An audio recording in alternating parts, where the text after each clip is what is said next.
Hi, and here's another thing that you can work on for singing over the summer or whenever you need to. This is just a little lesson about vowel sounds. When we sing, the pitch and what we hear is basically we hear those vowel sounds, okay? So the sound travels on those vowel sounds mostly.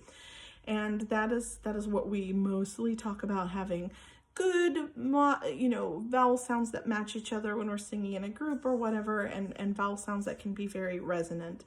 So I'm going to just explain a little bit about some vowel sounds so that you can pay a little bit more attention to the sounds that you're making when you make them. So we have in English, we have two different types of vowel sounds. We have lip vowel sounds and we have tongue vowel sounds. And the tongue vowel sounds are ones like E, I, eh, a,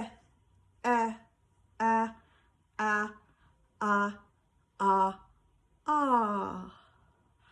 Now, did you see how my tongue moved on each one of those? And it kind of got a little further back and a little flatter each time. So for that E, if you say E, you should have your tongue very forward, not back, but E. And as you say that E, your tongue kind of rounds and pushes forward just a little bit, E. And then that creates the resonance over the tongue. And so the E is the most forward vowel sound that we have of the tongue vowels. So we call it a forward vowel because of the position of the tongue. It is the most forward. And so each one of those, E, is back a little further more. And that all goes back to ah. Ah being the most open and neutral of all of the vowels. Then we have the lip vowels, which would be things like ooh, being the most front and forward of the vowel sounds. Ooh, oh, oh, oh, oh, ah. And back to that ah. So the ah can kind of tie all of those sounds together. The other sounds, kind of vowel sounds that we can make that we don't really talk too much about in English, but in other languages we have mixed vowels. And that's when you have a bit of the tongue vowel and a bit of the lip vowel. So one of my favorite ones for that is either a German or a French E sound. E. So it's not really E and it's not ooh, it's somewhere in between. E. The lips are rounded a little bit and you get a little bit of that forward tongue. E. Kiss. It's for French and German particularly, it's definitely used a lot. But we can make use of some of those mixed vowels as we're singing English as well. Like we can use some of that instead of more we can pull it and make it a little bit darker, a little more forward sound. So there's all sorts of ways that you can change a vowel sound. Anytime that you move your lips, your jaw, or your tongue, the vowel sound will change. Sometimes you want it to, and then sometimes you don't. So what you might notice is that maybe you sing, "Amazing Grace, how sweet the sound." So did you see how if I went sound, as soon as I started moving my jaw and my lips, that vowel sound changed. It went from ah to ooh, didn't it?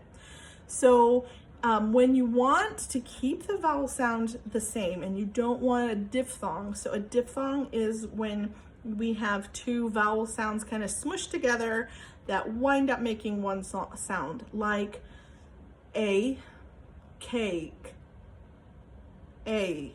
So when I say a, I've made a sound with my tongue, E, and a E sound with my tongue. A, and the jaw moves just a teensy bit there. A, boat, O. So when we're singing in English, what we want to do is prolong the first sound of those diphthongs for as long as possible. So if I'm singing the word boat, boat, just a tiny bit of the oot, right? So I'm not going to go boat. That's not real pretty. Boat. And it's just a quickness and the very last minute of the oot for the diphthongs when we're singing them. So the other thing is that if you're singing in another language like Latin, us English singers, English speaking singers, we tend to Americanize or Englishize our Latin sometimes, and we get things like Kyrie eleison, and then we get some diphthongs. So if you're trying really hard to not do a diphthong like let's see, like pleni sunt celi, if you want to sing pleni sunt celi instead of pleni sunt celi, then the idea there is that you don't want to move any part of your mouth. Celi, keep it still once you get to that first vowel. Celi instead of celi. See, as soon as I moved my jaw, that changed the vowel sound. So those are some things that you're going to want to think about as you're practicing your resonance and your vowel sounds. So as you're doing an exercise with the vowel sounds, you want to find the best resonance for each vowel and each pitch. And one thing that you can do is start like just one pitch and do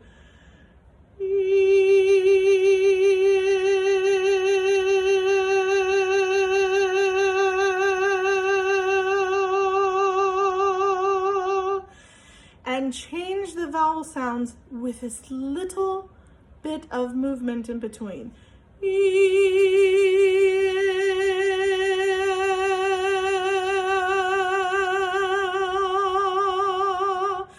You can't really see because you can't see inside my mouth there, but the tongue was moving just ever so slightly each time, and I didn't do A or E, but I kept that resonance, so it was very forward and on a continuous sort of stream. Even just doing A, and only moving what's necessary instead of A. You can hear the difference there, I think. So if you can practice some things like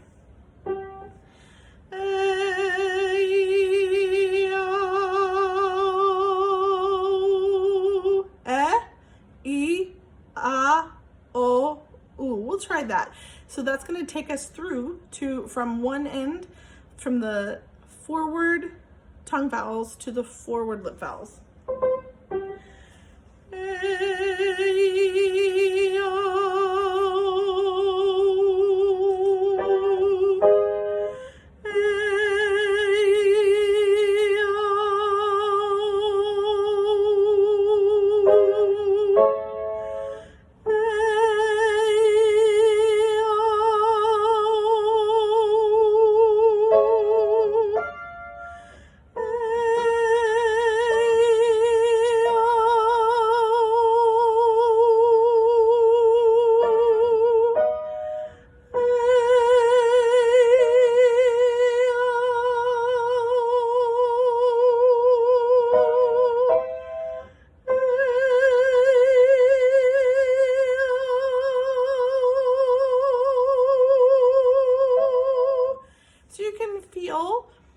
How you can make the vowel sounds transition very smoothly from one to the other and to keep the resonance that you have in each of those sounds.